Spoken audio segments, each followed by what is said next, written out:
Hello student, आज हम देखने वाले हैं फाइनल अकाउंट का problem number 7। Following are the closing balance of Deepak and company prepare trading account and profit and loss account for the year ended 31 March 2019 and balance sheet as on date. मतलब हमें क्या बनाना है, किसके book में बनाना है, तो दीपक and company limited के। उसमें क्या क्या बनाना है हमें, trading account, profit and loss account and balance sheet. तो देखो उसके लिए हमने ये अकाउंट्स बनाए हैं। फॉर द ट्रेडिंग अकाउंट मतलब किसके बुक में बनाना है, इन द बुक्स ऑफ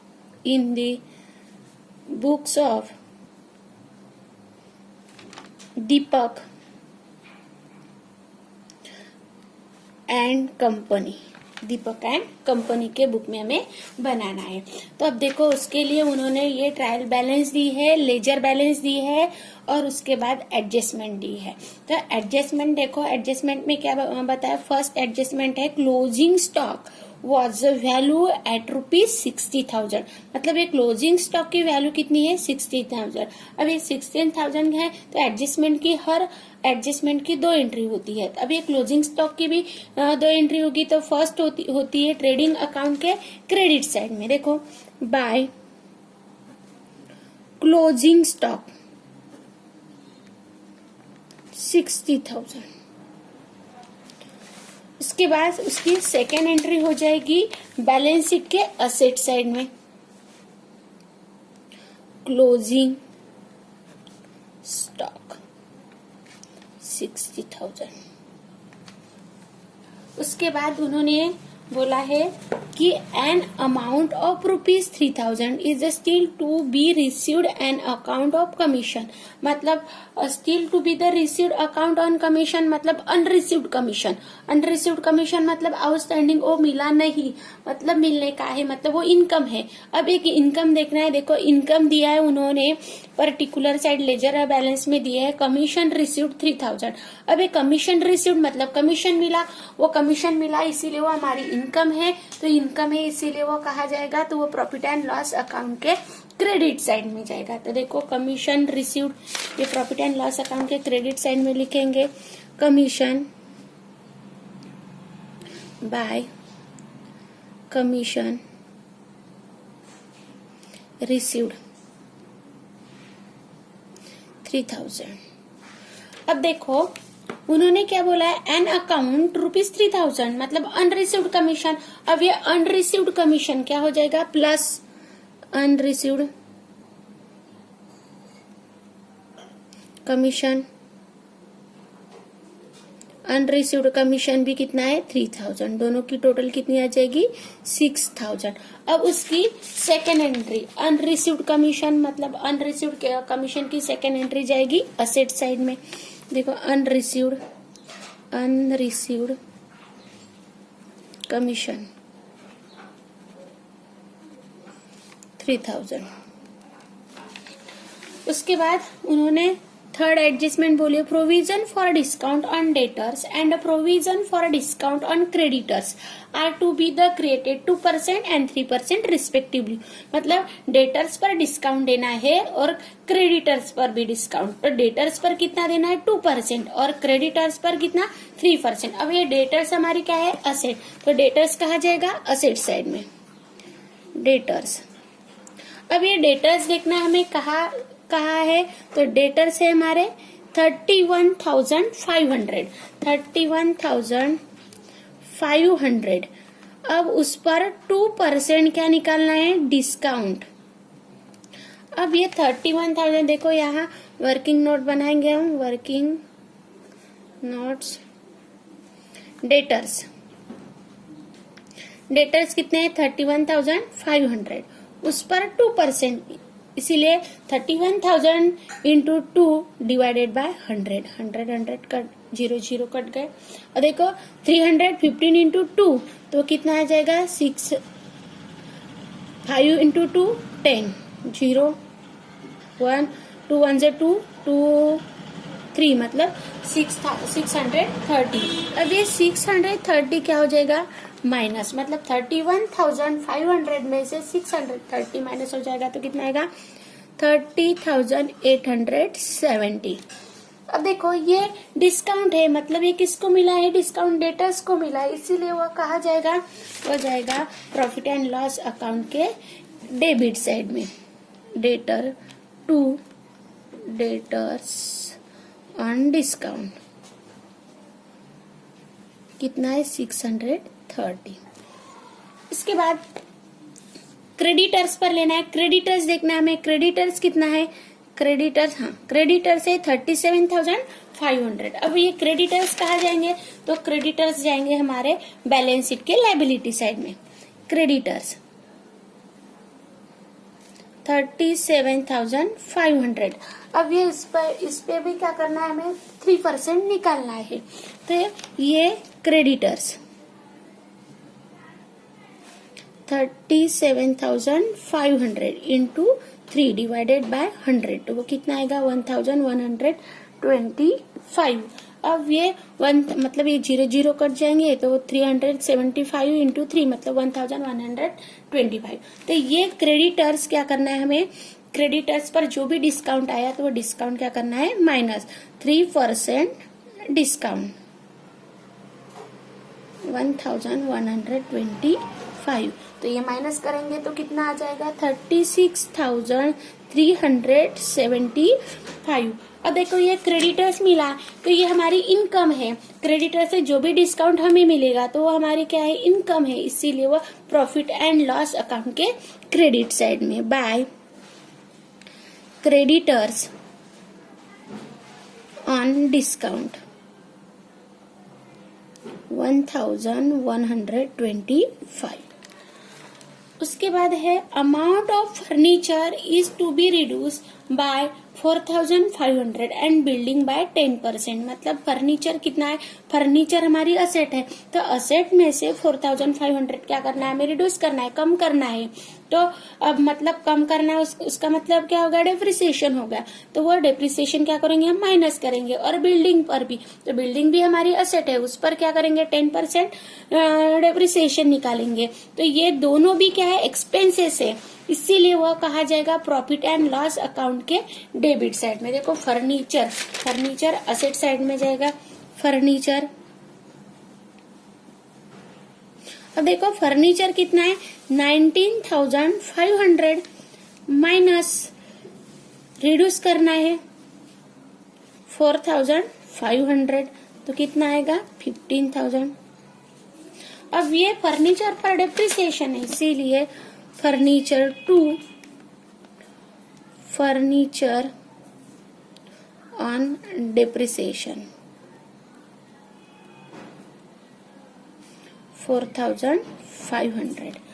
उसके बाद उन्होंने बोला है कि इस पर बिल्डिंग, अब बिल्डिंग देखेंगे, बिल्डिंग है 37,500, बिल्डिंग भी हमारी एसेट है, बिल्डिंग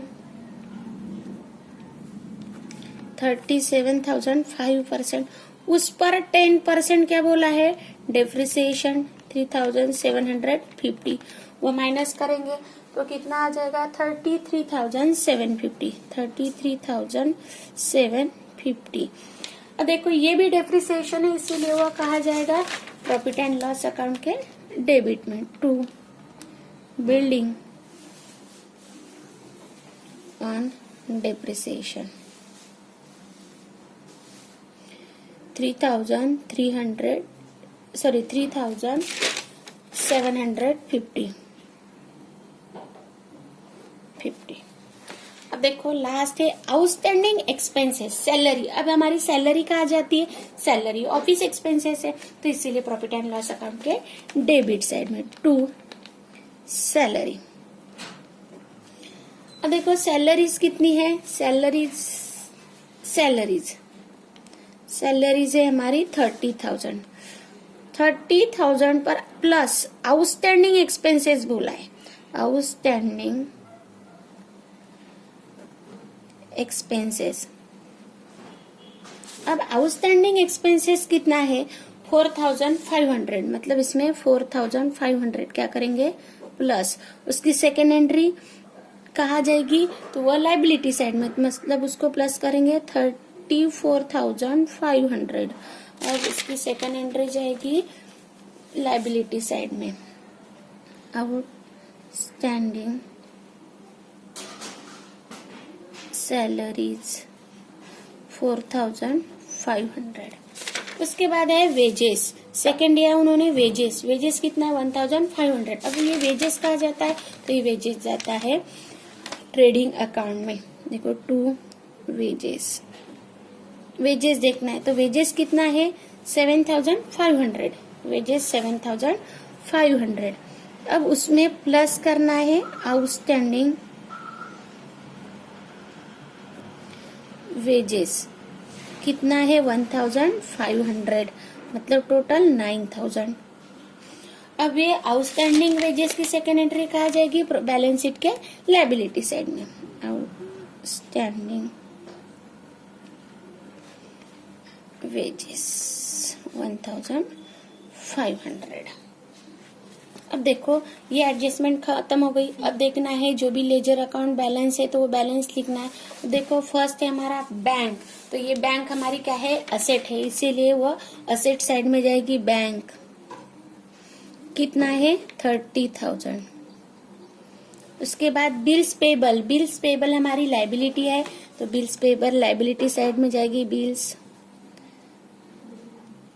पेबल, बिल्स पेबल कितना है 7500। उसके बाद फर्नीचर हो गया, कमीशन रिसीव्ड हो गई। स्टॉक, स्टॉक दिया 1 अप्रैल 2018।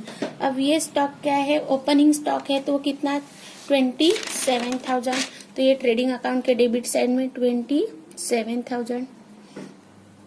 उसके बाद दिया है बिल्डिंग हो गई, वेजेस हो गई, क्रेडिटर्स हो गए, बैड डेब्ट्स। अब ये ओल्ड बैड डेब्ट्स है, तो ओल्ड बैड डेब्ट्स कितना है, ओल्ड बैड डेब्ट्स देखेंगे तो ओल्ड बैड डेब्ट्स हमारा 4500, 4500।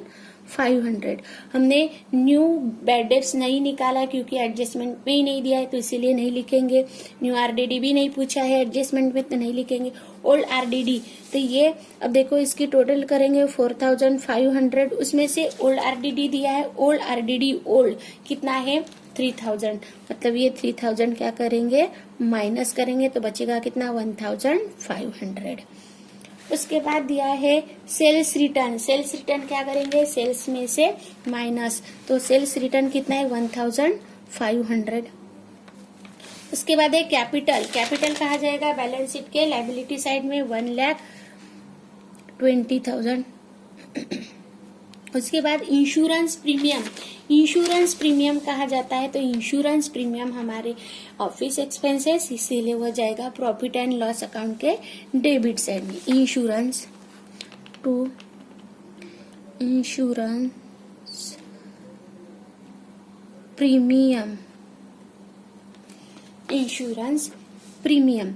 अब देखो इंश्योरेंस प्रीमियम कितना है 18,000 है।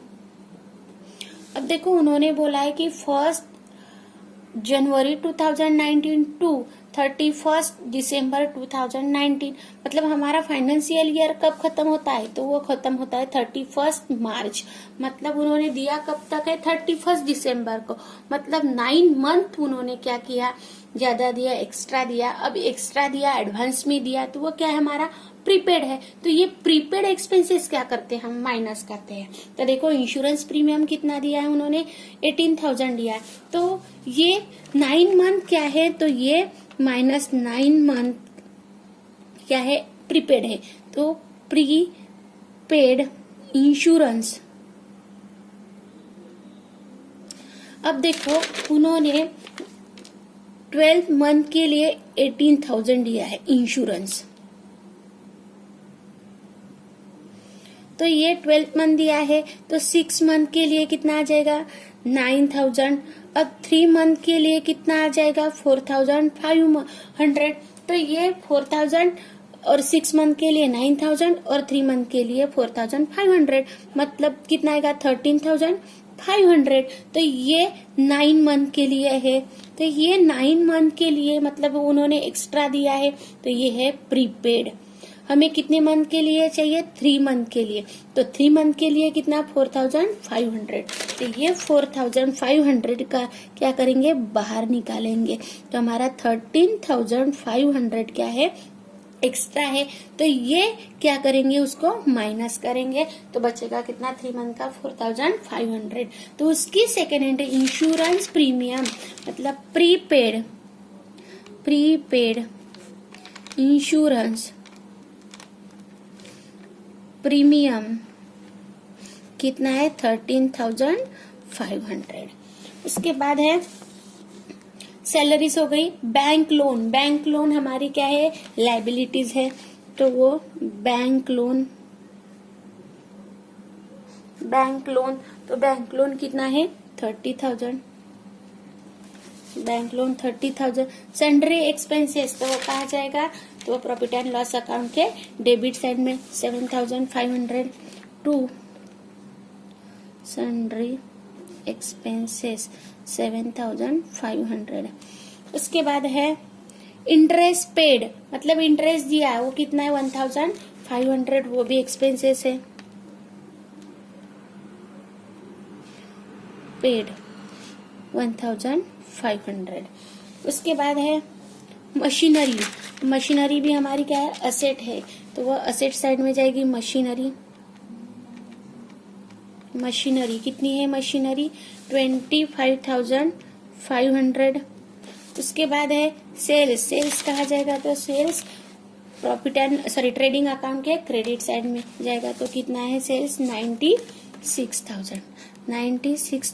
अब ये 96,000 में से सेल्स रिटर्न क्या करेंगे, माइनस करेंगे, तो कितना आ जाएगा, तो वो आ जाएगा 94,500।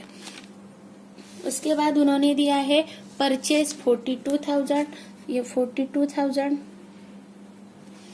उसके बाद परचेस डेटर्स हो गया हमारा, परचेस रिटर्न कितना है 3,000, तो ये 3,000 माइनस करेंगे 39,000 आ जाएगा। उसके बाद है कैश इन हैंड भी हमारी क्या है, असेट है, तो कैश इन हैंड। अब ये कैश इन हैंड क्या है, तो कैश इन हैंड 16,500। तो ये हो गए ट्रायल बैलेंस के भी आइटम हो गए। और एडजस्टमेंट अब हमें क्या निकालना है, ग्रॉस प्रॉफिट आता है या ग्रॉस लॉस आता है, वो देखेंगे। तो ये ट्रेडिंग अकाउंट के कौन सी साइड की अमाउंट ज्यादा है, क्रेडिट साइड की, तो वो क्रेडिट साइड की कितनी है, देखो 1,54,500। अब ये 1,54,500 है, तो ये डेबिट में भी लाएंगे 1,54,500। उसमें से उसकी टोटल करेंगे, तो वो टोटल कितनी आ जाएगी, देखो 75,000 आती है। तो ये 1,54,500 में से 75,000 माइनस करेंगे, तो कितना आ जाएगा 79,500। अब ये 79,500 हमारा क्या है, टू ग्रॉस प्रॉफिट। अब ये ग्रॉस प्रॉफिट कहाँ ट्रांसफर करेंगे, transfer to profit and loss account को। तो ये प्रॉफिट एंड लॉस अकाउंट के कौन से साइड में, क्रेडिट साइड में। By gross was 79,500। अब ट्रांसफर फ्रॉम ट्रेडिंग अकाउंट कहाँ से आए हुए, ट्रांसफर फ्रॉम ट्रेडिंग अकाउंट। उसके बाद उसकी टोटल करेंगे, तो वो कितना आ जाएगा, तो उसकी टोटल करेंगे। अब देखो इसमें भी क्रेडिट अमाउंट ही ज्यादा है, तो वह है 86,625। 86,625। अब देखो इसमें ये भी अमाउंट डेबिट अमाउंट जितनी भी है, तो वो क्या करेंगे, माइनस करेंगे, तो वो डेबिट अमाउंट आती है 58,380।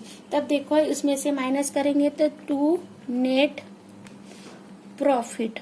अब ये नेट प्रॉफिट कितना आ जाएगा, तो आ जाएगा 28,445।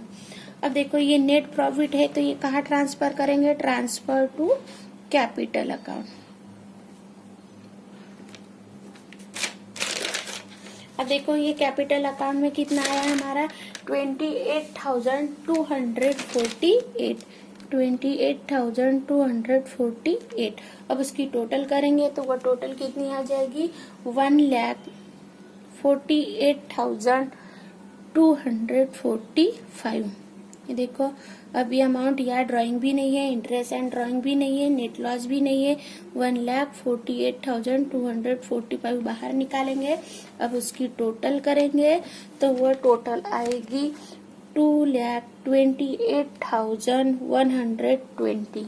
अब देखो, ये असेट साइड की भी अमाउंट उतनी आती है, 2,28,120। तो ये हो गया हमारा प्रॉब्लम नंबर 7।